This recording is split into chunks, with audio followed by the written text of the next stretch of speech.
Assalamualaikum teman-teman. Kembali lagi di channel Muslim Kepo. Banyak orang mengetahui bahwa menghidupkan manusia merupakan salah satu mukjizat Nabi Isa alaihissalam. Namun, masih sedikit yang tahu bahwa tak hanya Nabi Isa saja yang memiliki bukti kebesaran tersebut, melainkan beberapa nabi juga pernah tercatat menghidupkan makhluk yang telah mati. Yang pertama adalah Nabi Ibrahim alaihissalam. Suatu hari, Nabi Ibrahim alaihissalam sedang berjalan dan melihat sebuah bangkai hewan yang telah menjadi tulang belulang.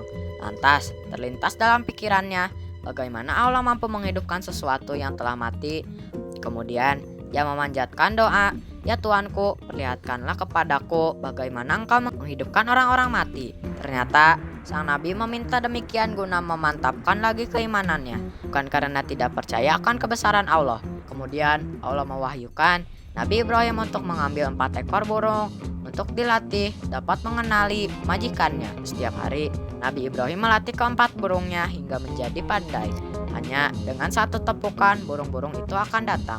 Ambillah 4 ekor burung itu, lalu cincanglah semuanya olehmu. Letakkan di atas tiap-tiap satu bukit, satu bagian dari bagian-bagian itu.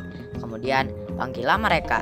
Demikian firman Allah kepada Nabi Ibrahim. Lantas, Nabi Ibrahim melakukan apa yang diperintahkan kepadanya. Usai menuruni bukit, Nabi Ibrahim memanggil 4 ekor burung peliharaannya. Dengan kekuasaan Allah, burung-burung yang sudah mati tadi hidup kembali dan mendatangi Nabi Ibrahim dalam keadaan utuh tanpa cacat sedikit pun. Yang kedua adalah Nabi Ilyas alaihissalam. Nabi Ilyas alaihissalam diutus untuk mengingatkan seorang raja Israel bernama Ahab yang telah berbuat zolim pada rakyat-rakyatnya. Tak terima dinasihati, Ahab meminta para prajuritnya untuk membunuh Nabi Ilyas. Sang nabi pun kabur hingga ke kota Sarfat. Di sanalah ia bertemu dengan seorang janda dan anaknya yang tengah mengumpulkan kayu bakar.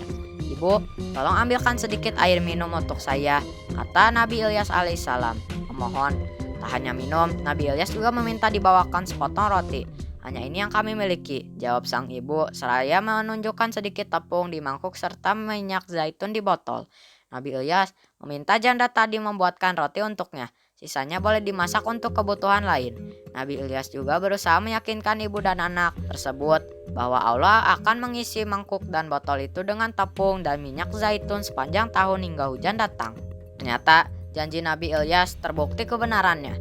Nabi Ilyas, janda serta anaknya mampu hidup hanya dari tepung dan minyak zaitun yang tak pernah habis. Beberapa waktu berlalu, si anak janda itu terjatuh sakit dan meninggal dunia. Janda tersebut memohon kepada Nabi Ilyas agar anaknya dijauhkan dari musibah kematian. Setelah itu, Nabi Ilyas memohon kepada Allah untuk menghidupkan anak yang telah mati itu. Dengan izin Allah, anak tersebut hidup lagi dan berkumpul dengan sang ibu. Yang ketiga adalah Nabi Isa alaihissalam. Kabar mengenai kemampuan Nabi Isa untuk menghidupkan orang yang telah mati mulai ramai dibicarakan oleh kaumnya. Beberapa di antara mereka ada yang langsung percaya, namun banyak juga yang meragukannya. Kala itu, salah seorang kaum Nabi Isa, Hawariyun, berkata pada nabi mereka, "Engkau hanya dapat menghidupkan orang-orang yang baru mati. Kemungkinan orang itu belum benar-benar mati. Maka cobalah hidupkan orang yang dulu-dulu itu, hidupkanlah Sam bin Nuh." Setelah itu, Nabi Isa mendatangi sebuah gundukan tanah, lalu dipukulkan tanah tersebut dengan tongkatnya seraya berkata, "Bangkitlah kamu dengan seizin Allah." Kemudian, seseorang bangkit dari tanah dengan menyekat tanah dan kepalanya yang sudah beruban. Nabi Isa kemudian meminta Sam bin Nuh menceritakan peristiwa banjir besar yang terjadi pada masa kenabian Nuh. Kapal itu memiliki panjang 1.200 hasta dan lebar 600 hasta. Kapal itu memiliki 3 lantai. Satu lantai terdapat hewan peliharaan dan binatang liar. Satu lantai lagi terdapat manusia. Dan satu lantai lainnya terdapat berbagai jenis burung. Kisah Sam kepada Nabi Isa dan para pengikutnya. Selesai bercerita, Nabi Isa memintanya untuk kembali ke dalam tanah.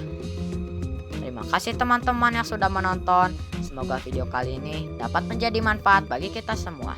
Jangan lupa like, komen, share, dan subscribe. Assalamualaikum warahmatullahi wabarakatuh.